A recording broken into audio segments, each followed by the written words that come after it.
За сайн байцгаана уу. За орой минь бүгдэнд нь. Нааш Орой минь уулзалтанда цагтаа орж ирсэнд баярлалаа. За ямар ч хэлсэн уулзалтаа хэдүүлээ цаг тавснараа эхлүүлээд явж идөө. Ерөнхийдөө сүүлд орж ирсэн хүмүүс нь тэгээд дараа нь асуулт байвал асуугаад бидний энэ мэдээлэл бас мэйл хаяг болон YouTube чаналаараа бас шеэр хийн. Тэгэхээр энэ презентацийн бол бүгдээнд начнаа гэсэн үг. За ажгараа энд нэг скрин шеэр хийх гэж үзээд.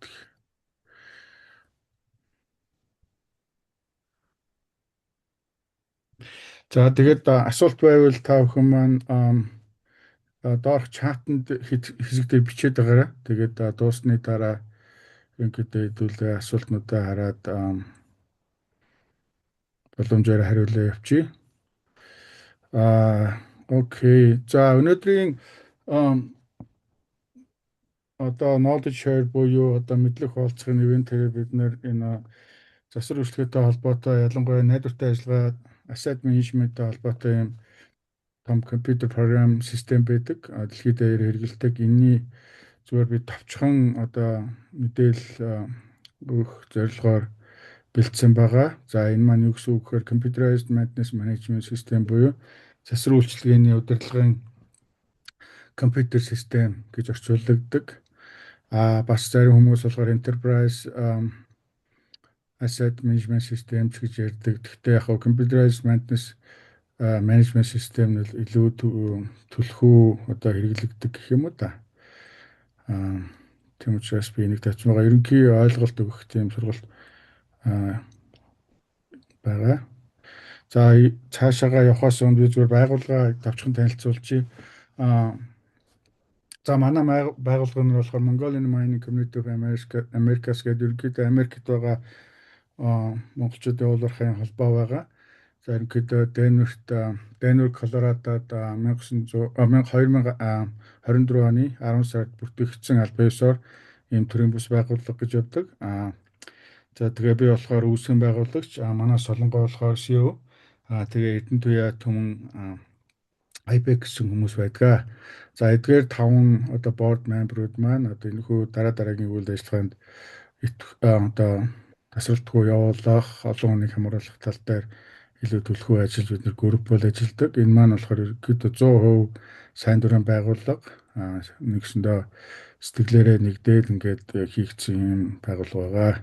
За бидний зорилго болохоор Америк төв болон Монгол улсад ажиллаж буй уулуурхай болон холбогдох салбарын Монгол мэргэжнүүлтийн хамтын ажиллагаа харилцан уялдаа холбоог бэхжүүлэх, мэдлэг туршлагыг түгээх, мэргэжлийн ур чадвар хөгжлийг дэмжих замаар тэднийг дэлхийн уулуурхайн салбар тогтвортой үр дүнтэй оролцох, чадвартай манлайлагч болгон төлөвшүүлэх зорилготой юм байгууллага. За бидний алсын хараа болохоор бид Америк төв болон Монгол улсад ажиллаж буй уулуурхай холбогдох салбарын мэргэжнүүлтийг холбож тэднийг чадварчуулах замаар дэлхийн болон Монголын уулуурхайн салбар дахь тогтвортой хөгжил шинжилэлд бодиттой хувь нэмэр оруулахыг зорж ажиллаж байгаа байгууллага юм аа. За тэгээд ерөнхийдөө би өөрийгөө товчхон танилцуулчих. Намайг Болдоотарын уран зориг гэдэг. Ерөнхийдөө уулуурхай салбарт арга тасралтгүй 25 жил ажиллаж байна. За ерөнхийдөө 1994 оноос 98 оны хооронд Дархны Политехникийн коллежийг төгссөн. За тэгээд 2003 оноос 2006 оны хооронд за буцаад нөгөө Политехникийн коллежид бакалаврын зэрэг хамгаалсан. За тэгээ 2014 оноос 2017 оны хооронд Бриджпортын их сургууль Connecticut мужиж байдаг. Америкийн тэнд Master of Science дэгрээ хамгаалсан байгаа. Ерөнхийдөө боловсролын хувьд юм зэрэгтэй. За Америкаас Certified Reliability Leader гэдэг сертификатыг Association of Asset Management Professionals гэдэг байгууллагаас авсан ийм найдвартай ажиллагааны лидер гэдэг ийм сертификаттай хүн байна. За ерөнхийдөө ажлын гараагаа 1998 оноос эхэлсэн Багнуур хувьцаат компанид захиргаанчин тэгээд засварчинаар эхэлсэн. За тэгээд цаашаага Эрдэс Холдинг Gold Mining гэх шарангалд байсан. Тэнд 1 жил ажилласан 2004-өөс 2005 оны хооронд. За тэгээд дараа нь Бороо голдод нэг хэсэг ажилласан. За тэгээд 2011 оноос 14 оны хооронд оюутлагын талд уурхаад механик инженер хийж байгаад за тэгээд 14 оноос 17 оны хооронд Америкт ирж мастер хамгаалаа. Тэгээд 17 оноос хойш одоо хүртэл энэ Freeport McMoran бол reliability engineer тэгээд RCM supervisor хийж байгаа. Одоохондоо би Colorado байдаг Climax Mine-д ажиллаж байна. За тэгээд миний би болохоор Facebook, LinkedIn профайлтай. Тэгээд энэ дээрээ та бүхэн холбогдоод асууж тодруулах юм байл асууж тодруулж болно. За би доор email хаяг утасны дугаараас өгсөн байгаа. За энэ хүү сургалтаараа бид нэр товчхондоо бол найдвартай ажиллагаа яагаад чухал вэ? Тэгээд засвар үүсгээ болон аж үйлдвэрийн хувьсгалын хөгжил. За манайхан industrial watch гэж ярьдаг те. Энийг товчхон түүх яригдана. За тэгээд засварын ажлын үр ашиггүй байдлыг үүсгэх гол хүчин зүйлс. Яагаад ер нь засварын ажил үр ашиггүй байдгийг ер нь юунаас шалтгаалдаг гэдгийг харуулна ярина. Тэгээд засварын энэ програмынхаа үндсэн үйл ажиллагаа функцүүдийн талаар ярина. За тэгээд IBM Application Suite гэдэг бас програм байдаг. За энэ маань дэлхийд нэлээд олон жил үйл ажиллагаагаа явуулсан тодорхой хэмжээний өндөр одоо ранктай энэ програм байгаа. Тэрнээс хэд хэдэн example-ыг авч авсан байгаа. Тэрийг хэдүүлээ ярилцсан. За найдвартай ажиллагааны pyramid гэж ерөнхийдөө дэлхийд энэ pyramid байдаг. Хүн болгон ерөнхийдөө ашигладаг. Энэ юу гэсэн үг вэ гэхээр ер нь 20 мянган жижиг гэмтэл байгаа бол танад одоо садбарт тэрний заавалчгүй ер нь ойролцоогоо 6500 засварын ажил байнга тогтмол гарч идэг. 6500 ажил ингээд бүртгэгдээд ингээд байнга хийгдээд байгаа бол энэний ард 10 том зогсолт үйлдвэрийн зогсолт болох магадлал өндөр байдаг. За 10 юм том үйлдвэрийн зогсолт хэрвээ гарсан тохиолдолд цаана одоо нэг том гэмтэл гарах юм нөхцөл бүрдсэн байдаг. Нэг том гэмтэл маань гэсэн үг нь одоо хүний амь эрсдэх байгаль орчин сөргөөр нөлөөлөх гэсэн тиймэрхүү том эрсдлүүдийг хэлж байгаа.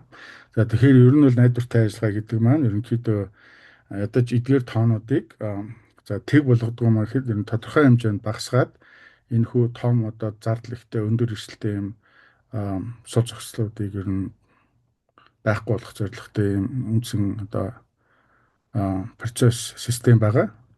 За тэгэхээр уул уурхай үйлдвэрийн орчинд найдвартай ажиллагаа яагаад чухал вэ гэж. За аюулгүй ажиллагаа нэмэгдүүлнэ, үйлдвэрийн төлөвлөгөөгүй зогсолтыг бууруулна, зардлыг багасгана, эвдрэл одоо жишээ зардлыг багасгана гэдэг маань маш олон зардал байгаа. Тэр шалтгаалт нөхөр байгуулаа. Эвдрэл, засвар, материал, хөдөлмөрийн гэсэн ийм зардлууд байдаг. Эднийг л багасгах зорилготой. Дээр нь үйлдвэрийн бүтээмжийг өсгөн, тоног төхөөрөмжийн ашиглалтын хугацааг сунгах, одоо бүтээгдэхүүний гарц болон чанарыг сайжруулах, за ажилчдын ажиллах таатай орчныг бүрдүүлэх гэсэн иймэрхүү нөхцөл зорилгоор ажилладаг ийм систем байгаа. За ерөнхийдөө энэ reliabilityweb.com буюу энэ asset maintenance professional байгууллагаас гаргасан uptime elements гэдэг ийм одоо маш том гарын авлага байдаг. Засвар гээд одоо хөрөнгийн менежмент, засвар гэдэг ярих юм бол бид нэр зөвхөн одоо машин яаж засах вэ гэдэг дээр анхаарал ажиллаад байдаг бол энэ маань үгүй бид нар бол зөвхөн тэр маань юу гэж хэлээд байна гэхээр бид нар зөвхөн work management буюу ажлын удирдлага дээр л төвлөрөөд ажиллаад байна гэсэн үг. Тэрний ард бид нар өчнөө олон одоо хэсгүүдийг одоо бид нар нэгсэндээ харахгүй эсвэл мэдэхгүй тоохгүй өнгөрөөж өгнө гэсэн үг. Жишээ нь technical activities буюу одоо техникийн үйл ажиллагаандаар бид найдвартай ажиллагаа болон maintenance тэгээд asset condition management гэсэн одоо work management гэсэн маш том элементүүд байж идэг. Энэ дотор зодраад маш олон хэсгээс бүрдэж идэг. За leadership, report, reliability гэж байна. Одоо найдвартай ажиллагааны манлайлал гэж байна. Бид нэр энийг бас мартаад ах шиг байна. Энийг бас бид нэр ярих хэрэгтэй. За business process буюу asset management гэдэг хөрөнгийн менежментийг бид нэр бас орхигдуулаад идэг шиг байгаа. Эдийг бид ярих хэрэгтэй. За ингээд энэ фреймворкоор бид нэр юу хэлэхэд байна гэхээр энэ маань нэгсэндээ бидний хувьд бол одоо asset management system гэж ойлгогдож байгаа. Тэгэхээр өнөөдрийн сэдэв маань болохоор ерөө та нар миний курсорыг ингээд харж байгаа бол CMMS буюу Computerized Maintenance System зөвхөн энэ хэсгийг л ярих гэдэг гэсэн үг. Цаана нь бол өчнөө ийм одоо жижигхэн элементүүдээс бүрдсэн байдаг байна. Энэ Asset Management System гэдэг маань өөрөө найдвартай ажиллагаа болон Asset Management System гэдэг байна. За тэгээд ерөнхийдөө найдвартай ажиллагаа ярихын тулд бид нар бас маш олон юмыг бас орхигдуулдаг. Нэгсэндээ жишээ нь одоо үйлдвэрийн тоног төхөөрөмж дээр ярих юм бол одоо ботлогын тоног төхөөрөмж бид нар худалдаж авъя гэдэг тийм шийдвэр гаргах юм бол бид нэр тэрийг тодорхойлох ёстой, дараа нь дизайныг гаргах ёстой, за ресурсыг хийх ёстой тий. Хаанаас авах юм, энэ найдвартай юу гэдэргээд ресурс хийх ёстой. За дараа нь бид энийг build хийх ёстой, одоо барих ёстой тий. Газар дээр нь за тэгээд суйрлуулах ёстой, за commissioning буюу хүлээлцэх ёстой. За тэгээд операшн хүлээлгэж өсний дээр хийх ёстой, одоо үйл ажиллагаа явуулах ёстой, ашиглах ёстой. За 7-д нь болохоор засвар үйлчилгээ хийх ёстой, 8-д нь болохоор сайжруулах ёстой. За тэгээд 9-д нь болохоор одоо disposal буюу одоо нөгөө ашиглалтын хугацаанаас нь албан ёсоор гарах ёстой. Гэхдээ энэний ард маш олон процесс бас явж идэг. Том объект ярих тусмаа л илүү disposal process буюу одоо ажлын жагсаалс гарахтай одоо монголоор юу юм бэ?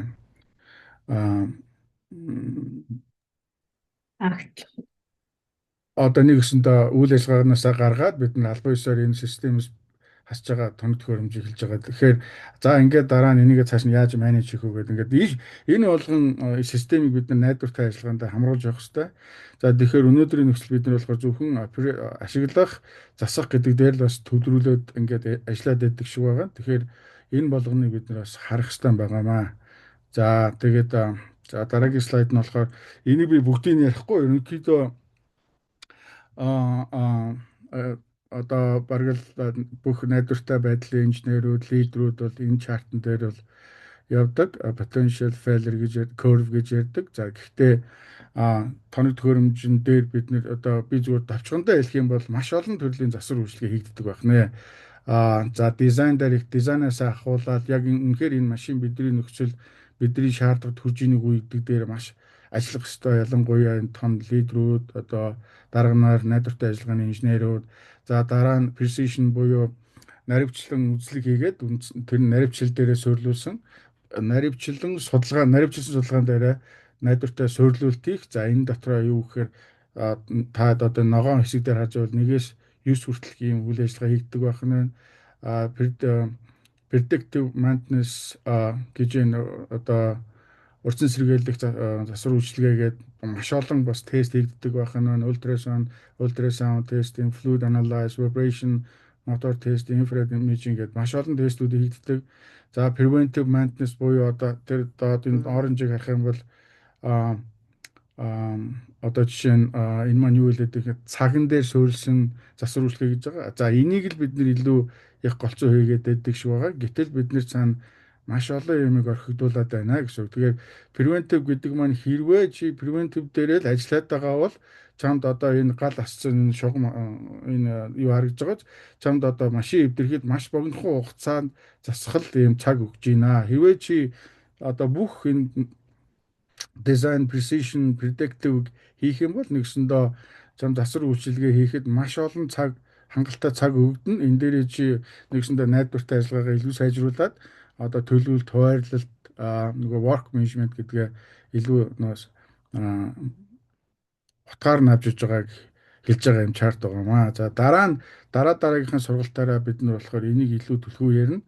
За одоохондоо ингэж орхичъя. За энэ слайд маань юу харуулах гээд байна, юу тайлбарлах гээд байна гэхээр ерөнхийдөө засвар үйлчилгээ болон аж үйлдвэрийн хувьсэл. За үнэхээр бид нэр индастриал дөрөв гэж их ярих дуртай. Гэтэл бид нар яг өнөөдөр Монгол болон дэлхий дээр одоо энэ хаана яваа гэдгээ энийгээр бас хэмжиж болно. Намайг ярьж явах явцад за ер нь бид нэр энэ хавцаал байгаа юм байна да гэж бас бодож аваарай. Нэгсэндээ индастриал 1 хизээ эхэлсэн бэ гэхээр 1800 оны ихэнх үед эхэлсэн байх нь индастриал дэг маань. За тэгээд ерөнхийдөө тухайн үед одоо зүгээр машин тоног төхөөрөмж маш энгийн маш одоо амархан засагдах нэг тэнд толгой өвдөд байх юм байхгүй эвдэрсэн даруйд нь засах боломжтой юм тоног төхөөрөмжүүд байсан байна. За индастриал маань ерөнхийдөө 1800 оны бүр их үед эхэлсэн байх нь. За тэгээд энэ доорх энэ чартн дээр найдвартай ажиллагааны үзүүлбэрийг сайжруулдаг ийм нэг чарт байдаг. За энэ дээр засвар үйлчлэгээний тасралтгүй сайжруулалт болон доктортой ажиллагаад энийг би зүгээр энэ индастриалтай холбож ярих гэдэг. Яг тэгэхээр энэ хоёр маань ямар нэгэн байдлаар цаг хугацааны хувьд ч гэсэн айгүй ойрхон харагдаад байгаа. Нэгсэндээ индастриал нэгийг хэрвээ бид нар maintenance нэг буюу засвар үйлчлэгээ нэгтэй холбох юм бол яг нэг үндсэн цаад санаа нь бол айгүй ойлгомжтой харагдаад байгаа. Нэгсэндээ индастриал нэг дээр бол тоног төхөөрөмж нь маш энгийн одоо маш илүү засахад амархан байсан. Гэтэл яг тэр үед бид нар reactive maintenance буюу runtime failure буюу яг эвдэрсэн айн засъя гэдэг ийм илүү философитой явж исэн маань. За дараагийн индастриал 2 нь хизээ эхэлсэн бэ гэхээр за 1900 оны бүр их үед эхэлсэн байх нь. За яг энэ дээр юу илүү өөр байна гэхээр ердөө үйлдвэрлэл маань илүү өргөжөөд mass production дээр төлөвлөж ажиллаж эхэлсэн. Маш олон assembly line тавьж эхэлсэн. За тэгээд жоохон төвөгтэй болж ирсэн. За тэр үед маань яг maintenance маань засвар үйлчлэгээ маань яаж орж ирсэн бэ гэхээр preventive буюу одоо төлөвлөгөөн дээр суурилж орж ирсэн. Ягаад тэгэхээр нөгөө үйлдвэрийн масс бүтээгдэхүүн нэмэгдэх хэрэгээрээ нөгөө тоног төхөөрөмжийн чинь объем нь үйл ажиллагаа жоохон төвөгтэй болж ирсэн. Тэгэхээр хүмүүс маань яаж ирсэн. За ер нь төлөвлөгөөн дээр суурилсан maintenance биднэрт засвар үйлчлэгээ хэрэгтэй байх ёстой байна. За тэгэхээр энэ маань төлөвлөгөөн дээр суурилсан maintenance маань засвар үйлчлэгээ хизээ орж ирсэн мэхээр 1900 оны их үеэс орж ирсэн байна. За тэгээд индастриал 3 дээр юу болж ирсэн гэхээр ерөнхийдөө automation буюу одоо нөгөө үйлдвэрийн шугамнууч автоматжиж эхэлсэн. За дээр нь компьютер систем электроникуудыг маш өргөнөөр ашиглаж эхэлсэн. Ягаад гэхээр бүтээмжийг илүү найдвартай хурдан гаргах шаардлага гарсан. Ягаад гэхээр хүн аам тэгэл одоо ерөөсө улс орн хөгжиж ирж штэ. За тэнгууд яг энэний ард maintenance маань бас яаж хөгжиж ирсэн бэ гэхээр condition based maintenance буюу predictive maintenance дээр илүү төлхөө анхаарч ирсэн. Ягаад гэхээр илүү одоо нөгөө хуваар төлөвлөгөө засвар үйлчлэгэн дээр илүү төлөвлөж ажиллаж чинь жоохон зардал нэгсэх ч юм уу яг оновчтой байж чадаагүй. Тэнгүүт энийгээ сайжруулаад бид нэр одоо тоног төхөөрөмжийнхаа кондишн нөхцөлийг шалгах, тэрэн дээр маш олон сенсоруудыг тавьж эхлэх. За тэгээд нөгөө электроник компьютер оржсэн гэдэг чинь нөгөө маш олон сенсоруудыг суйрлуулж эхэлсэн. За энэ маань болохоор аль болох тэр нөгөө эвдрээд байгаа машиныг одоо сарын өмнө ч юм уу 2 сарын өмнө ч юм уу жил ахсын өмнө өөрчлөж ингээд онцлоод тэгээд ингээд нөгөө гарч болох тэр нөгөө төлөвлөгөөтэй засвар үйлчлэгийг бууруулах зорилготойгоор ингэж ашиглаж гисэн. За тэгээ энэ маань хязээ дууссан гэхээр ерөнхийдөө 2000 оны их үед дууссан. За 2000 оны их үед бид нэр дэлхийд даяар Industrial 4 гэж ярьж эхэлсэн. За энэний ард маань одоо маш олон одоо Internet of Things буюу сенсорууд яригдж байна, Big Data яригдж байна, Cloud яригдж байна, Network яригдж байна, компьютер одоо ийм системүүд орж ирсэн. За энэ нь хязээ ихээр 2000 оны их үеэс одоо Industrial 4 гэж ярьсан. За Industrial 4 дээр орохоор зэрэг бид нэр эргээгээд бид maintenance дөрвөлөгөө орох хэрэгтэй. За энэ дээр юу яасан бэ гэхээр proactive maintenance буюу юмыг урьдчилж төлөвлөлөө хараад эвдэрснийхэн дараа биш эвдэрхээс өмнө онцлоод тайлбарлаад туршийн шалтгааныг нь олдог тийм философи руу орж ирсэн. За тэгээд fault elimination буюу бас эвдэрлийг одоо маш олон янзаар одоо жижигхэн эвдрэл гэмтлийг одоо томрохоос өмнө маш олон янзаар онцлоод тэрийгэ тухайн газар бүрд нь засаж сайжруулж ирсэн. За тэгээд continuous improvement буюу одоо эргээгээд нөгөө тоног төхөөрөмжөд улам цаашаа хүчин чадлыг нь яаж нэмэгдүүлэх үү, яаж найдвартай ажиллагаатай болох уу гэдэг байдал дээр илүү төлхөө ажиллаж эхэлсэн. За энийгээ бид юу гэж хэлээд байна гэхээр continuous improvement гэдэг. Тэгэхээр ерөнхийдөө 2000 оны ихэнх үеэр бид Industrial 4 орж ирсэн бөгөөд энэ яг артл бид maintenance гэдэг хэмжээг зэрэгцээ явж ирсэн. За гэтэл өнөөдөр одоо манай нөхцөл байдал одоо за Монголч гэдэг юм байна. Америкч гэсэн ялгаагүй энэ run to failure гэдэг юм дээр одоо яг эвдэрсэн ань засъя. Тэн дээр нэг санаа зовоодох юм байхгүй гэдэг төлөв хандлага бол маш их байгаа. За энийг би юу гэж хэлэх гээд байна гэхээр ганц Монголд ч биш нэ Америкч гэсэн өнөөдөр би ч гэсэн энийг хараад явж байна. Энэ маань юу гэж хэлээд байна гэхээр maintenance нэг буюу бид бүр 1800 оныхаа тэр их үеийнхээ асуудал дээрээ л яваад байна гэсэн үг. Гэтэл одоо хэдэн зуун жилээрээ бид нэр ингээд цаашаа явцсан байна шүү дээ. Тэгэхээр бас бид нар хаана байна вэ гэдгээ бас энэ дээр энэ чартан дээр бид нар бас бодох хэрэгтэй. За одоо тэгээд цаашаага бид нэр ингээд Industry 5 руу өссөн өсөөгөө орж эхэлж байна. За энэ маань юу гэхээр мэдээж нэг AI маань орж ирж байна тийм үү. За тэгээд sustainable буюу одоо байгаль орчинд ээлтэй байдал маань одоо green гэж ярьдаг те. Тэр нөхцөл рүүгээ орж ирж байна. Release resilience буюу одоо жишээ нь одоо байгалийн давтагдахгүй ямар нэгэн гамшиг болоход бид нар яг бизнесээ яаж цааш нь авч явах уу, юун дээр илүү анхаарах уу гэдэг дээр илүү төвлөрж эхэлж байна. Одоо энэ том жишээ болохоор сая ковидоор бол одоо маш олон том компаниуд чинь дампуурлаа шүү дээ. Учраа болохгүй дэлхийд даяар л нэг мос. Тэрнээсээ одоо бид нэр сураад иймэрхүү нөхцөл байдал болоход бид нэр илүү одоо цаашаа яаж компани үр ашигтай чадaltaй авч явах вэ гэдэг ингээд ийм байдлаар хөсөөсөг орж байна. Тэгээд энэ маань юу гэдэг вэ? Одоо ерөнхийдөө дэлхийн нийтээр бид нэр индастри 5 руугаа орж шүү л гэсэн утга хэлээд байгаа. За засвар үйлчилгээний 4 гэдээ би түрүүн энэ дээр ярьсан тийм үү. За засвар үйлчилгээний 4 maintenance 4, industry 4 гэдээ ярихад ингээд энэ дээр бол маш жижигхэн байдлаар харагдаж байгаа энгийн хэсэг юм. За тэгвэл яг энэ industrial 4, maintenance 4-ийн чарт бид нар яг юу ярьд юм бэ? Яг юу байгаа юм бэ гэдгийг бол энэ пирамидаар бол харуулах гэж оролцсон. За би энэ 2005 оны International Maintenance Conference гэж болдог. Маш том конференс болдог. Тэрэн дээр Andrew Brand гэж хүн презентацийн тавьсан. За тэрний digital шилжилт гэдэг энэ пирамидыг би жишээ авч ярих гэж байна. Яг тэгэхээр энэ маань надад бол айгүй тийм үнэн зөв бодиттой санагдсан. За foundation буюу пирамидын доор бид нэр суурь байх хэрэгтэй. Суурийг бид нэр сайн бэлтгэхийн тулд бид нэр мэрэгжлийн мэрэгжлийн ажлын ёс зүй байх хэрэгтэй, удирдлагын дэмжлэг байх хэрэгтэй, тоног төхөөрөмж ба засвар үйлчилгээний мэдлэг одоо өөрсдөө нэгсэндээ боловсруулах хэрэгтэй, хөгжүүлэх хэрэгтэй. За тэгээд яг стандартчлагдсан багаж тоног төхөөрөмж бид нар байх хэрэгтэй.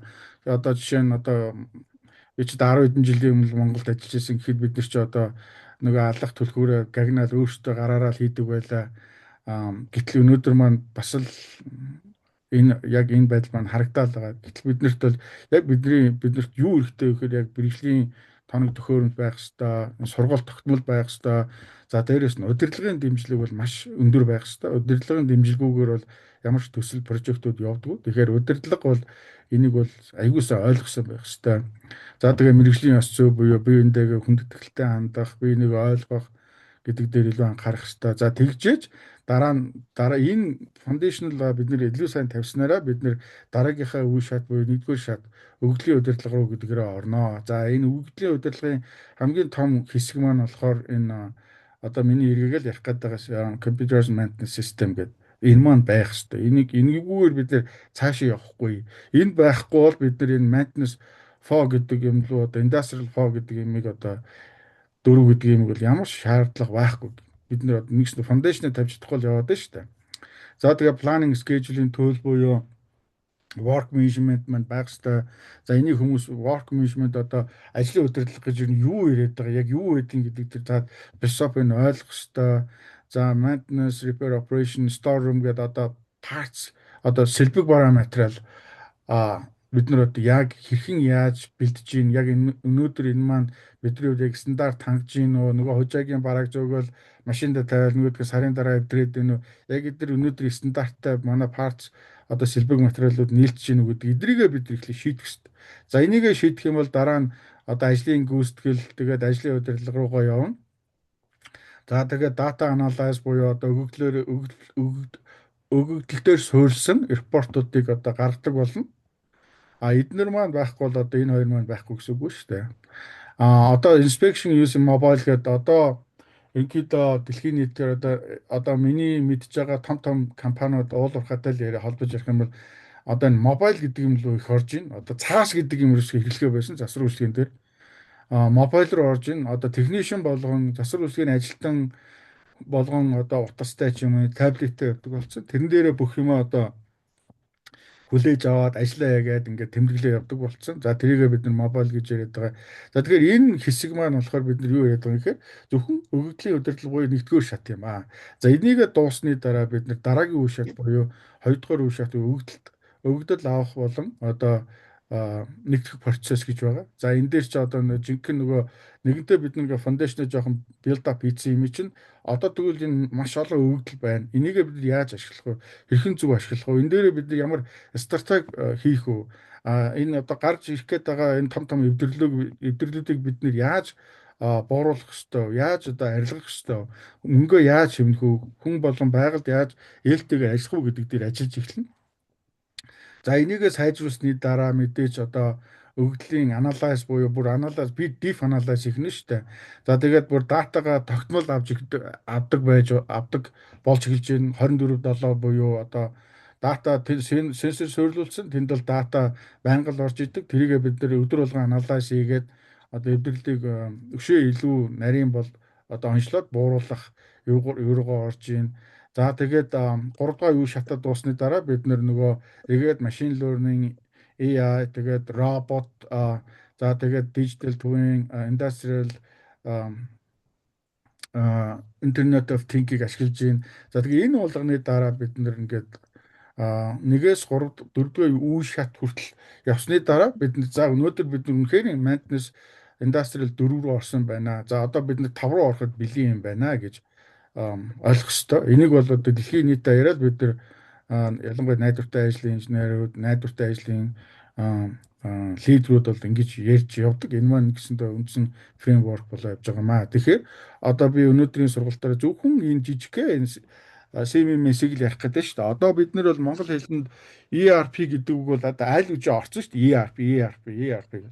Тэрнтэй адилхан бид нэр CMS-ийг бол бас оруулах хэрэгтэй. Хүн болго ярих хэрэгтэй. Ялангуяа энэ тоног төхөөрөмж хөрөнгөтэй ажилтдаг хүмүүс энийг оруулах ёстой, ойлгох ёстой. За тэгээд энэ слайд дээр би юу харуулах гэдэг вэ гэхээр засвар ажлын үр ашиггүй байдлыг үүсгэх гол хүчин зүйлүүд гэдэг зүгээр нэг жишээ аваад би өөрөө нэг график хийгээд тайлбарлах гэдэг. За засвар үйлчлэгийн дээр бол маш олон юм болж идэг тийм үү. За хамгийн одоо элементар буюу одоо basic KPI гэж ярих юм бол range time байдаг. Нэгсэндээ яг тухайн засварыг хийхэд та хэдэн цаг зарцуулж байна.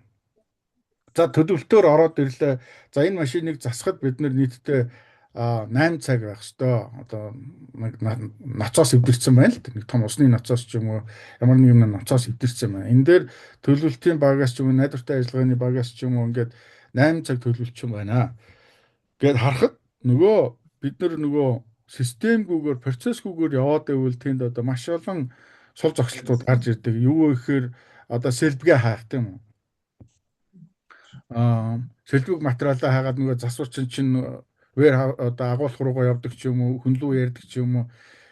Энэ бол айгүй түгээмэл асуудал. За жишээ нь дараа нь ажил нь тодорхой бос байдаг. Одоо яг юу их гээд байгаагаа ойлгодгүй ихэнх талбай дээр очиод яагаад тэгэхээр процедур байхгүй, гарын авлага байхгүй ингээд цаг алдаа зогсоод байдаг толгоогоо мэжээд.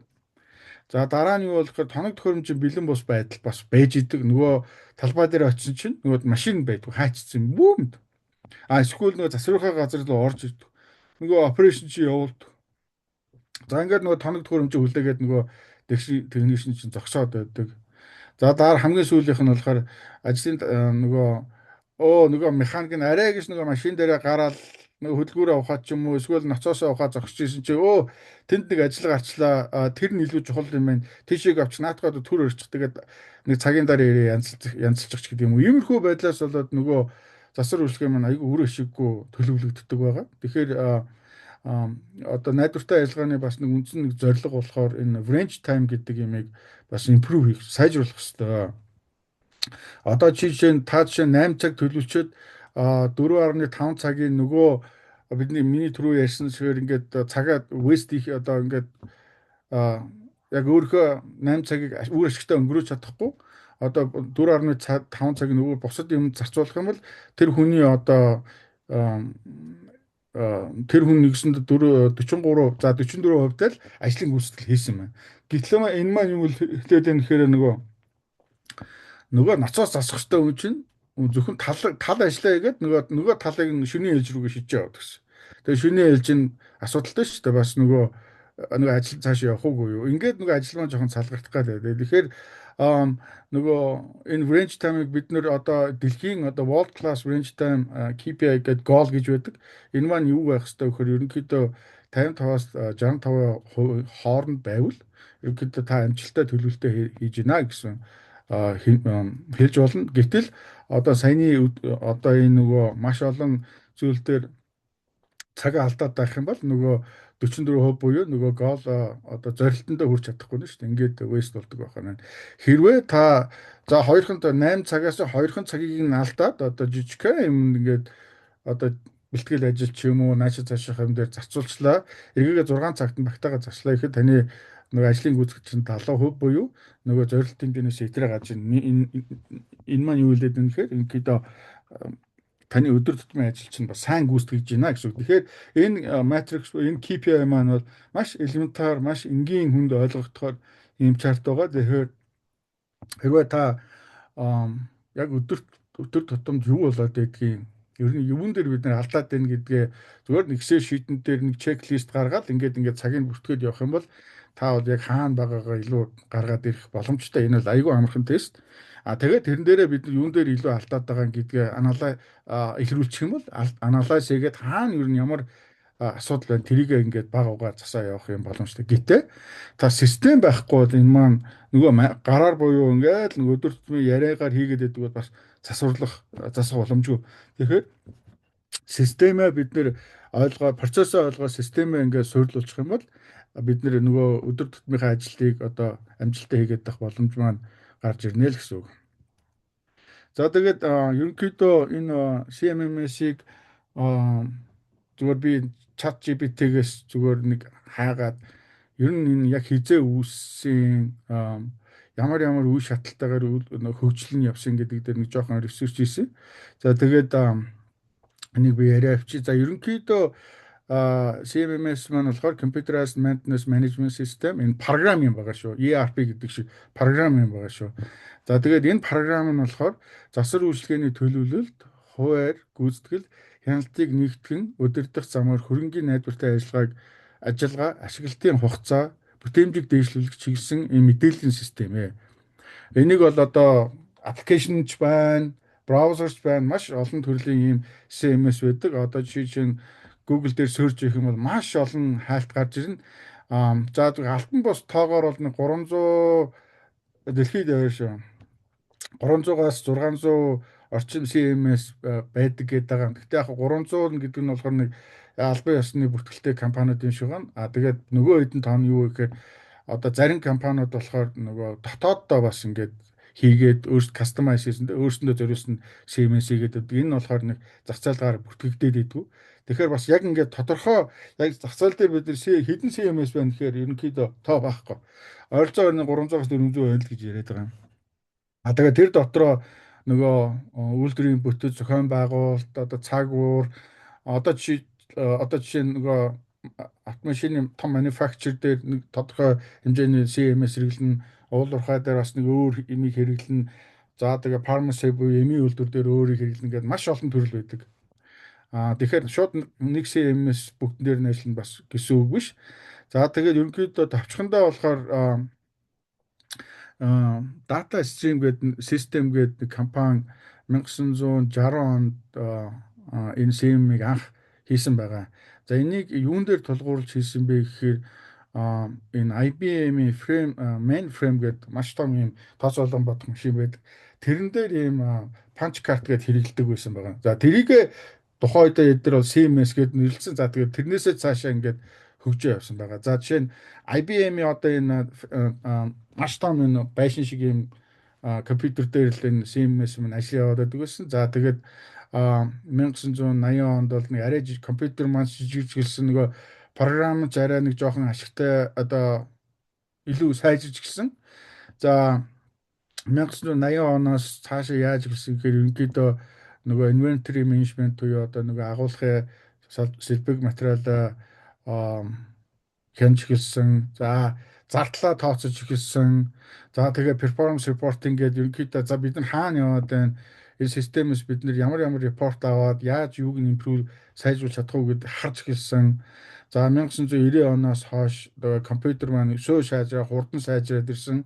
За тэгээ энэтэй холбоотойгоор нөгөө ERP гэдэг юм чинь гарч ирээд энийг нөгөө CMS ERP-тэй холбож эхэлсэн. За тэгээд нөгөө planning schedule буюу төлөвлөлт болон хуваарлтууд дээр илүү анализ хийгээд энийг илүү сайжруулж эхэлсэн байна. За 2000 оноос хойш болохоор зэрэг тэгээд ерөнхийдөө одоо real time dashboard буюу одоо нөгөө маш олон сенсоруудыг маш олон тоног төрөмдөд суурлуулад яг бодит датануудыг цуглуулж эхэлсэн маш том олон репортуудыг гаргаж эхэлсэн маш олон солиушныг одоо шийдлүүдийг гаргаж ирсэн. За тэгээ 2010 оноос хойш ерөнхийдөө cloud тэгэл AI маяг ингээ болоо авсан байгаа. За ерөнхийдөө систем нь болохоор 1960 он зохион байгуулагдаад за өнөөдрийг хүртэл маш ингээд үе үеэрээ сайжраа явсан байгаамаа. За тэгээ би яг дараа нь энэ IBM Maximo гэдэг энэ программын талаар жижигхэн танилцуулгыг нь за энэ мэн одоохондоо энэ IBM Maximo нь одоохондоо маш өргөн хэрэглэгддэг дэлхийд бараг л номер 1 програм гэж боддог. Энийг би дараа нь ярина. За энэ түүхтэй жижигхэн нэг ийм ChatGPT-гээс ингээд Wikipedia-гээс цуглуулсан нэг датагаар нэг иймэрхүү слайд түүх нэг ямар хөө учиртай яг хаана явж байгаа гэдгийг гаргаж ирж тайлбарлах гэж оролцоо ийм слайд байна. За тэгээд CMS-ийн үндсэн ажиллагаа функцүүд гэдээ ярих юм бол ерөнхийдөө дата өгөгдлийг цуглуулдаг. Одоо нэгсэндээ та датануудыг л оруулаад байх нь шүү дээ. Нэгсэндээ энэ машин яаж засагдсан, хэдэн төгрөгөөр засагдсан, ямар өвдрөл гарсан, одоо тэрний ард хэн ажилласан, цаашаа яг юу болох юм гэдэг одоо байдал дээр ингээд датагаа маш өргөнөөр цуглуулж оруулж ирдэг. Энэ систем нь өөрөө дата цуглуулахгүй хүн гараараа оруулна л гэсэн. Тэгэхээр энийг нэгдсэнд ийм дата сервер дээр төвлөрүүлээд нэгсэндээ та датагаа build up ийн. За хоёрд нь болохоор төлөвлөгөө засвар үйлчлэгийг илүү оновчтой, илүү наривчилсан байдлаар хийж чаддаг болно. Хэрвээ та Excel дээр ч юм уу хэрвээ та цаасан дээр хийж байгаа бол энийг traditional method гэж ярьдаг л та. It's okay. Тэгээ нэг 5 10 машин дээр бол Excel бол болно шүү дээ. Хийгээ явчихна. Гэтэл өнөөдөр одоо манай монголчууд ялангуяа уул уурхай гэж ярьж байна. Хэдэн мянган тоног төхөөрөмж ярьж байна. Хэдэн 100 сая долларын хөрөнгө ярьж байна. Тэгэхээр зэрэг нөгөө гараар хийгээд байгаа явдал чинь Excel дээр хийгээд байгаа явдал чинь ямарч боломжгүй. Та энэ тэндээс бол үнэн дата авах ямарч боломжгүй. Тэгэхээр энэ систем маань болохоор энийг датагийн чинь сайжруулаад өгчөө дээр датан дээр үндэслээд төлөвлөлтөө илүү сайн болгох боломжийг олгоно.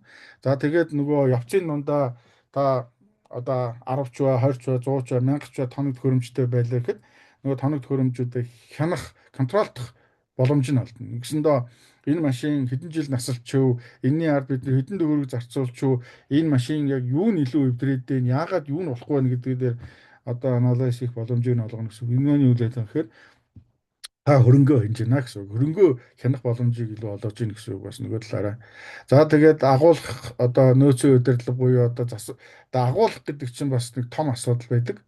Агуулгын одоо сэлбэгийн найдвартай байдал, бэлэн байдал, хадгаламж, цаг хугацаа гэдэг нь маш тусдаа бас юм байдаг. За тэрийгээ бас тодорхой хэмжээгээр сайжруулах боломж орж ирнэ.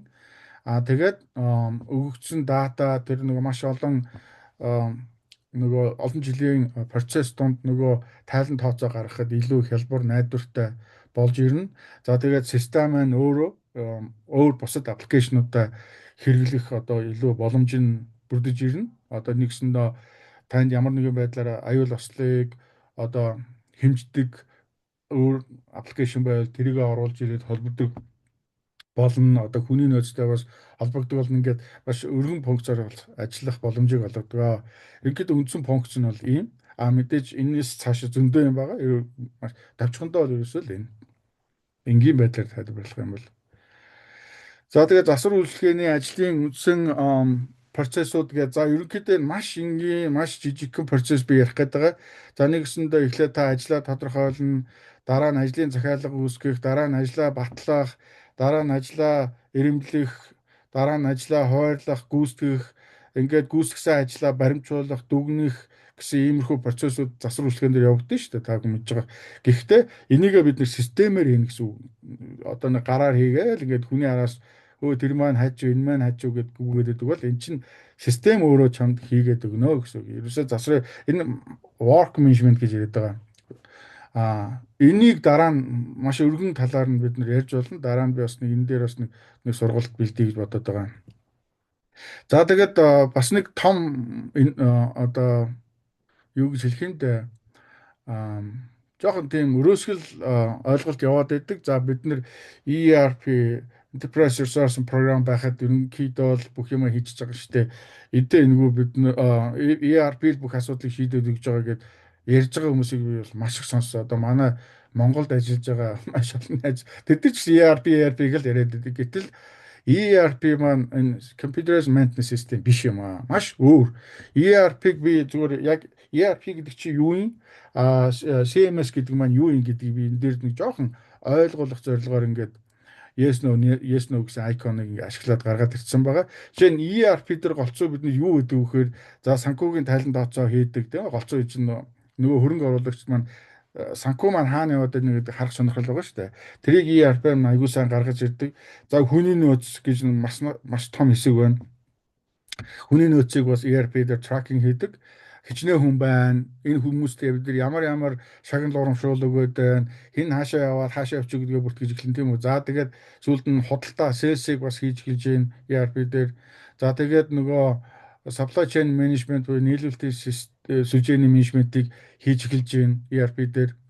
Гэтэл бид нар нөгөө яг ERP дээр маань юу байхгүй байна. Одоо засвар үйлчлэгээ хөрөнгө дээр холбох нь юу байхгүй байна гэхээр маш олон юм дутагдaltaй. Одоо жишээ нь бид нэр CMS-ийг ярих юм бол одоо бид нэр CMS дээр за supply chain management-ийг бол хийчихэж байгаа угаасаа. За одоо шилбэгийн хэрэгсэл агуулгын менежментийг бол систем дээр CMS дээр хийж байна. Гэтэл ERP дээр ер нь чүүдээ тайл хийж байгаа. За одоо бол залуучууд мундаг болсон юм бас харьцангуй хийж байгаа гэж анзаарч байгаа. Тэгэхээр би бол 50-50 гэж тавьсан байгаа. За тэгээ засварын үйлчлэгээний төлөвлөлт хойролт нөгөө planning scheduling гэдэг юм ERP дээр хийх боломжгүй уучлаарай. Энэ бол хамгийн том юм. Энэ дээр ямар ч боломж ERP дээр тийм функц байдаг байхгүй. Тэгэхээр CMS маань энэ тэр функц байдаг. Энийг хийнэ гэсэн үг. За ажлын менежмент work order гэж ярьдаг. Одоо жишээ нь work order ажлын менежмент жишээ нь одоо танаа супервайзер ч юм танаа планер ч юм уу нэг ажил хэвлээ. За өнөөдөр чиний ажил энэ шүү гэд өгж байгаа чинь work order тийм үү? Ажлын захиалга. За тэгэхээр ERP-д бол тийм бол байдгүй. Тийм функц байдгүй. Зөвхөн CMS дээр л байдаг. За найдвартай ажиллагаанд суурилагдсан monitoring condition based maintenance гэж яриад байгаа. Тэр маань ERP дээр байхгүй. Computerized maintenance system дээр байдаг. За найдвартай ажиллагааны өгөгдлийн шинжилгээ буюу нөгөө reliability data analyzing хийдэг функц маань байхгүй ERP дээр. За тэгвэл CMS дээр маань байж идэг. За техникийн баримт бичгийн менежмент engineering document management гэж байдаг. Энэ маань ERP дээр за яг тодорхой хэсгээр бол байдаг гэж би ойлгож байна. Гэхдээ CMS дээр байдаг. За энийг би дараа нь тавчхыг хэлнэ яг юу яриад байгаа гэдгийг. За тэгээ хөрөнгө болон засвар үйлчлэгээний мастер өгөгдлийн засаглал гэдэг энэ master data governance гэж хэлж байгаа. Одоо жишээ нь та хөрөнгөө бүртгэж байгаа бол одоо тодорхой стандартаар бүртгэх ёстой. Зүгээр нэг хэдэн тоо авчид хөрөнгө дээр тавьчихдгүй систем дээр тавьчихгүй. Энэний ард бас маш том ISO стандарт явж идэг. За тэрийг болохоор бид нэр CMS дээр хийдэг. За ERP дээр хийх боломжгүй. Тэгэхээр хэрвээ та хөрөнгөө бүртгэх, хөрөнгөө мониторинг хийх, хөрөнгийнхаа нөгөө найдвартай ажиллагааг сайжруулъя гэж бодож байгаа бол ERP бол маш буруу төв юм аа. CMS гэдэг юм илүү бодох, энийг илүү ойлгох, энэ дээр өөрийгөө жоохон толгойгоо ажиллуулах, боловсруулах шаардлагатай. Тэгхгүйгээр ERP-гаар шийднэ гэх юм бол эргээд нөгөө найдвартай ажиллагаа гэдэг юм чинь бас нэлээд хэсэг нь хаягчаад байгаа шүү. Та зөвхөн агуулгын менежмент, энэ supply chain менежмент дээр л нэг ERP дээр эргэлдээд байна гэсэн. Нөгөө яг засвар үйлчлэгээтэй холбоотой, хөрөнгөтэй холбоотой хэсэг чинь хаягдаад байна гэсэн. Тэгэхээр ингээд энэгээр би юу тайлбарлаад байна гэхээр ERP бол CMS биш. Засвар үйлчлэгээнд зориулагдсан програм биш шүү гэдэг бас зөвөр ойлгож байгаарай. За тэгээд энэ програмыг ерөнхийдөө хаана илүү ашиглаж байгаа нэхээр за үйлдвэрийн байгууллагууд дээр илүү их ашиглаж байгаа том нөгөө байгууламжууд Америкт бол одоо маш олон том толгой ирмээр байгууламжууд байдаг. Гараар хийх ямар ч боломжгүй. Тэрийг бол CMR шийдэж гин. Маш олон тооны агуулгууд байдаг. Агуулга гэдэг одоо нүсэр том объектууд байдаг. За тэрийг бол одоо CMR шийдэж гин. За тэгээ шинжилгээ ухаан эрүүл мэндээр хүртэл ашиглагдаж гин. За барилга байгууламж дээр ашиглаж байна. Худалдаа үйлчлэгээний офисууд, төрийн байгууллагууд ашиглагдаж байна. Сургууль боловсрал а, байгууллагууд ашиглаж байна. Кампусууд ашиглаж, эмнэлгүүд ашиглаж. Эмнэлгүүд ч одоо маш олон хөрөнгөтэй шүү дээ. Одоо бид нэр эмнэлэг дээр очиод нэг юм үзүүлчих гэхэд нэг юм одоо нэг тийм машин гаргаж ирэл таны даралтыг үзэж байна. Таны одоо халууныг үзэж байна. Энэ чинь хөрөнгө шүү дээ. Тэгэхээр хөрөнгийг бас удирдах хэрэгтэй. Тэгэхээр эмнэлгийн байгууллага ч гэсэн энэ дээр бас аягүй анхаарлаа хандуулах хэрэгтэй. Ягаад гэхээр цаана хүний янтай холбоотой хүний эрүүл мэндийн асуудал яригдж байгаа болохоор нөгөө багаж тооног төхөөрөмж маань найдвартай яг тийм стандартын дагуур ажиллах хэрэгтэй. Тэгэхээр энэ програмаар шийднэ гэсэн үг тэрийг. За тэгээд том том логистикийн байгууллагууд ашиглаж байна. За том том онгоцны буудлууд ашиглаж байна. За нийтийн тээвэр одоо тий атус одоо манай монголоор атуснууд биш үү? Вагонууд эдгээр бол ашиглагдаж байна. Одоо бомбууд ашиглаж байна. За эрчим хүчний нийтийн аж ахуй байгууллагууд ашиглаж байна. Ялангуяа том том цахилгаан дамжуулах станцууд, түгээх станцууд, цахилгаан далааны станцууд ашиглаж байна. За усан станцууд ашиглаж байна. За худаг, далангууд, цэвэршүүлэх байгууламж гээд бүх юм дээр л ашиглаж байна. За хамгийн сүүлд нь уул уурхай газрын тос гэдэг одоо энэ бол маш жижиг. Тэгэхээр CMS гэдэг нь маш олон төрлийн одоо ийм бизнесийн салбарт орох, ашиглуулах боломжтой. За энэ маань зүгээр энийг би хаанаас авсан гэхээр энэ IBM Maxima Application Suite гэдэг CMS үү тэрний зүгээр нөгөө слайднаас авсан байгаа. Монгол хэл рүү орчуулад. За тэгээд ерөнхийдөө гол гардаг асуудлууд нь юу гэхээр IBM Maxima үйлчлүүлэгдээс өдөр тутам сонсдог толгомжиж буй асуудлууд гэж нэг тийм IBM-ийн өөрсдийнхөө хэрэглэгчний юм судалгаа хийсэн юм шиг байна. Ягаад гэвэл тэд нар ч амархан шүү дээ. Өчнөө байгууллагууд ашиглаж байна. Тэгээд систем рүүгээ ороод хаана ямар асуудал байна гэдгийг чинь эдгээр зүгээр цагийн дотор л гаргаад ирнэ шүү дээ. Тэгээ өөрсдөө хийсэн судалгаан дээр юу харагдаж байна гэхээр ерөөсөө аа аа маш олон одоо үр ашиггүй хамгийн ихний энэ хэсэг дээр явж байгаа шүү. Маш олон одоо үр ашиггүй зогсолтууд байна. Одоо засвар үйлчлэгээнийхээ үр ашгийг сайжруулах сонирхолтой байна гэсэн хүмүүс айгүй их байна. Одоо хамгийн энгийн жишээ ихэд одоо $20,000 минут гэдэг энэ би бичсэн байна.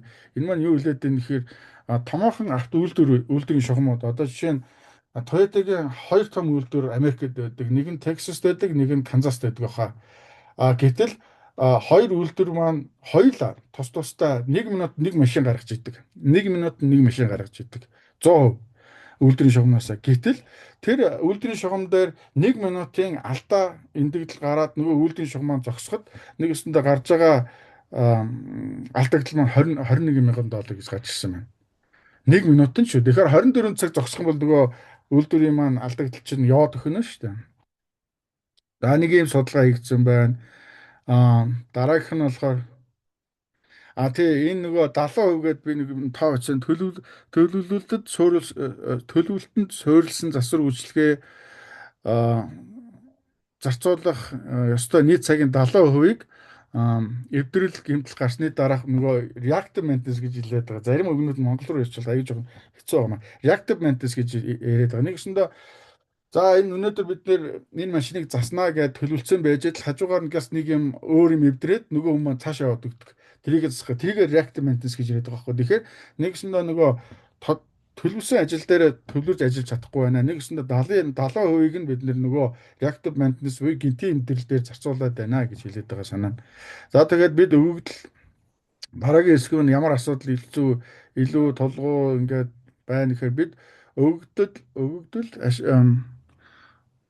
ашиглан эвдэрлэг өрсөн харах шаардлага байна. За нөгөө датан дээр суурлаад бид нар анализ хийн датан дээр суурлаад яг юу нь болохгүй байна гэдгийг харах шаардлага байна гэж хэлж байна. Тэгэхээр ерөөсөө энийг бид нар хангалттай нөгөө дата байгаад байдаг. Энийг бид нар хангалттай бас ашиглаж чадахгүй байна л гэсэн үг. Тэр доор нөгөө 99% гэдэг нь болохоор одоо өчнөө 100 сенсорууд 1000 сенсорууд суулгаад байдаг. Яг ясам дээр 99%-ийг нь бид нэр ашиглаж чадахгүй байна л гэсэн үг. Нөгөө датан дээр үндэслээд бид шийдвэр гаргаж чадахгүй байна л гэсэн үг. Тийг хэлээд байгаа.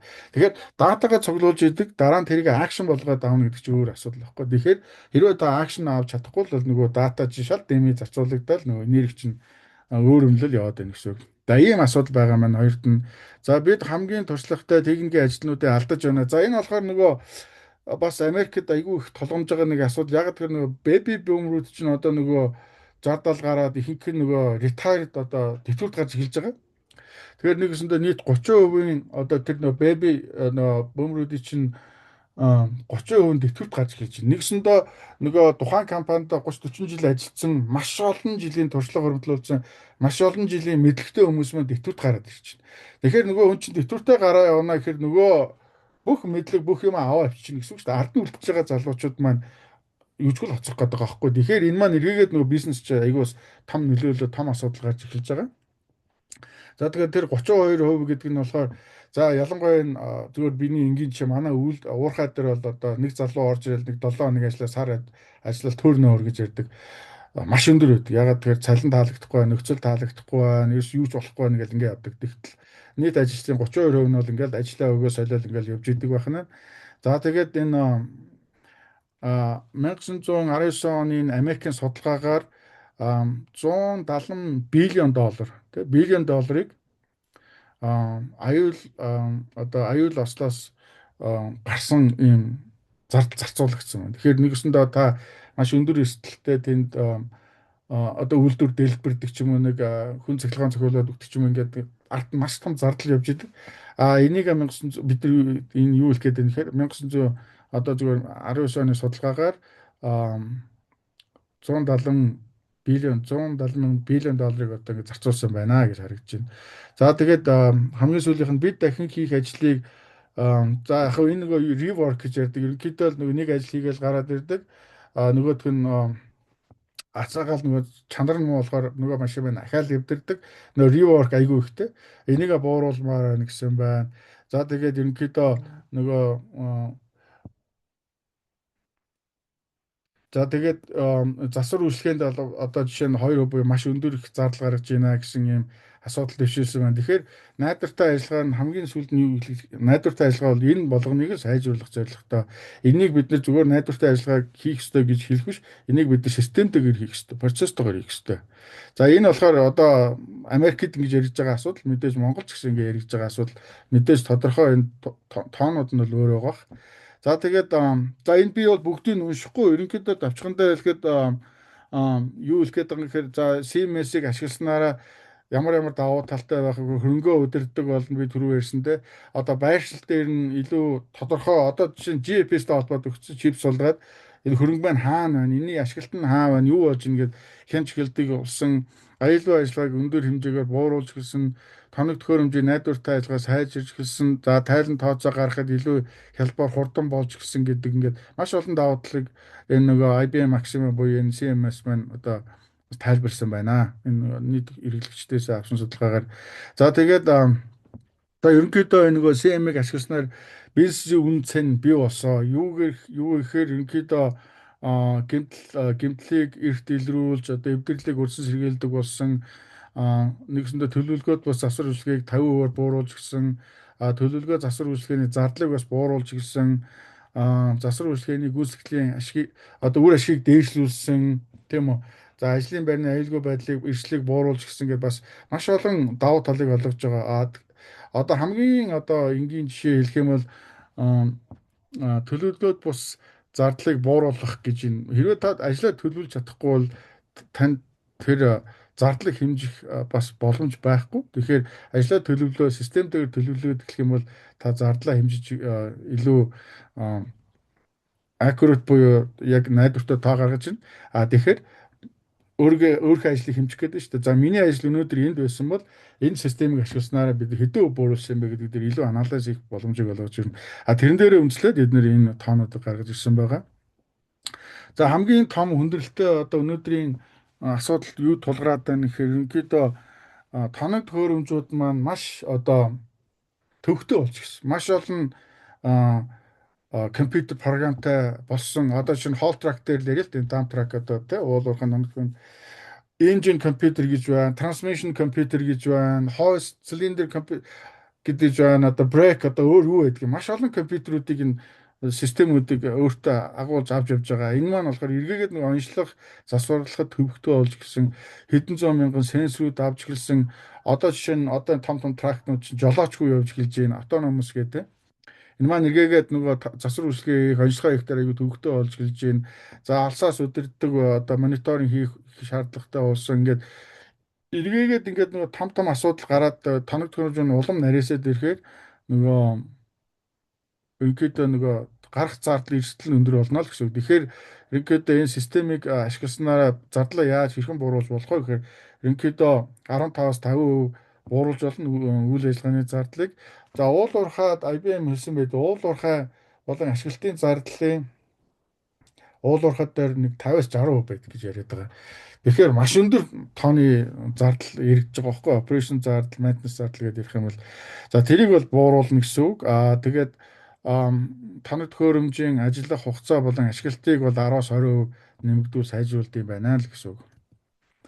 За тэгээд яг хөө зүгээр энэ жижигхэн ийм бас бодит кейсийг би оруулж ирсэн.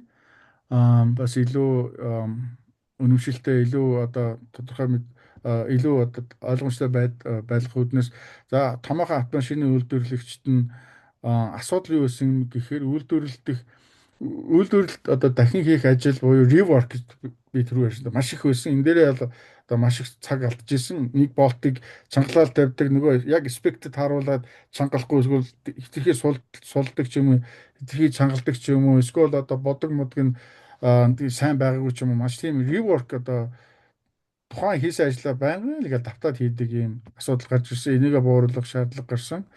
За автомашины шин загварыг үр дүнтэй үйлдвэрлэхийн тулд одоо гэмтлийг ашиглах тоног төхөөрөмж стандартыг хийх шаардлагатай. Одоо нэг ч defect elimination гэж ярьдаг. Тэрийг болоо сайжруулахын тулд одоо маш том тоног төхөөрөмж багцнуудыг ашиглах шаардлага гарсан. За ийм асуудлууд байсан. За тэгээд тухайн компани маань системийг ашигласнараа одоо 1.8 сая долларын хэмнэлт хийсэн байна. За тэгээд өдөрт одоо жишээ нь зөвхөн ийм maximum visual inspection гэж нэг бас тодорхой нэг систем програм байдаг. Тэрүүгээр одоо өдөрт 200 гаруй ийм жижигхэн гэмтлүүдийг гаргадаг. Өдөр болгоно л нэг ийм 200 гаруй жижиг сажиг гэмтлүүд гардаг болсон бол тэр системээрээ одоо maximum visual inspection гэдгээр эдгээр байхгүй болгож хэлсэн.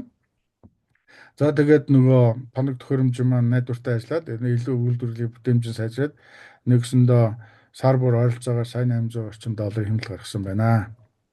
За тэгээд энэ болохоор энэ Хойд Америкийн энэ усаг хангамжийн байгууллага юм шиг аюул том байгууллага. Энэ дээр болохоор хөрөнгө оруулалтын үнэлгээ ба төлөвлөлтийн системтэй за ерөнхийдөө процесс нь байхгүй, төлөвлөлт байхгүй бас аюул асуудалтай байсан. За тэгээд энэ програмыг ашиглаж эхэлснээрээ за илүү proactive буюу урьдчилан сэргийлэх үйл ажиллагаан дээр анхаарч ажилладаг болсон. За тэгээд хэвшүүлсний дараа найдвартай ажиллагаа нь бас сайжирсан байна. За тэгээд ерөнхийдөө дуусах шатантай орж ийн 6:59 гэдэг чинь 1 цагийн персентэж яг л таарж байна.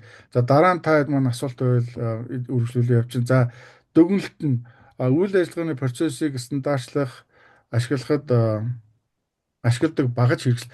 Энийг багаж хэрэгсэл гэдэг талаас нь ойлгоорой. Процесс биш шүү. Яг тэгэхээр энэний маань ард хүн байж идэг, инженерүүд байж идэг, төлөвлөгчүүд байдаг, дарга нар лидерүүд байж идэг. Тэрэн зориулсан энэ програм байгаа шүү. За ажлын багаж. За тэгээд доктортой CMS-ийг доктортой ашигласнаар аюулгүй байдал найдвартай ажиллагааг сайжруулж, CMS-ийг нэвтрүүлснээр өгөгдлөөр суурилсан шийдвэр гаргадаг боломжийг олгож эхэлж, CMS-ийг зөв хэвшүүлснээр үр ашиг чанарыг одоо тасралтгүй сайжруулж болж юм тийм үү. CMS-ийг ашигласнаар мэдээллийн найдвартай байдлыг хангадаг болж юм. Мэдээллийн найдвартай байдал гэдэг бол одоо маш том асуудал байдаг. Одоо жишээ нь мэдээллийн найдвартай одоо үнэн бодит репортод тайлан дээр бид нэр шийдвэр гаргадаг. Тийм болохоор нөгөө энэний ард маань мэдээллийн найдвартай байдал гэж яригдаад байгаа шүү. За тэгээд CMS-ийг доктортой ашигласнаар зардлыг бууруулж ийн. Зардлыг яаж бууруулж ийн гэхээр мэдээж бид төлөвлөлтөө сайн хийж ийн. Төлөвлөлтөө сайн хийгээд явчих юм бол нөгөө тухайн жилд бид хичнээн доллар одоо төгрөг энэ тухайн тоног төхөөрөмж объектээр зарцуулсан гэдгийг харж эхэлж байна. За тэгэнгүүт хараад эхлэнгүүт хаана илүү мөнгө зарцуулаад байна гэдгийг харж эхэлж байна.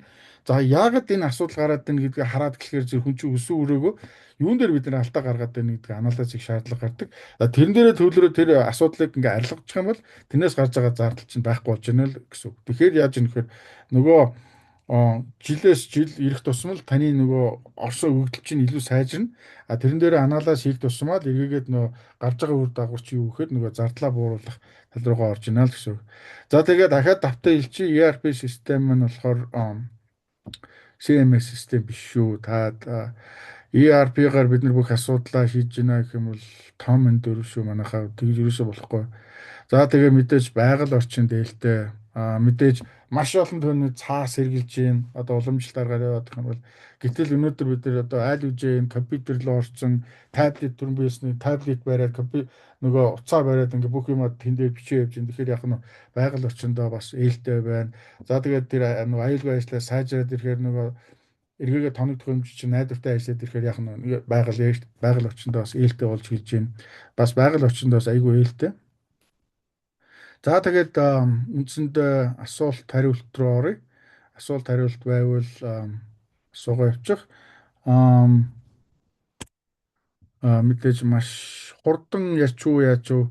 За 1 цаг гэж тавьсан болохоор тэрэндээ багтаах гээд явчлаа.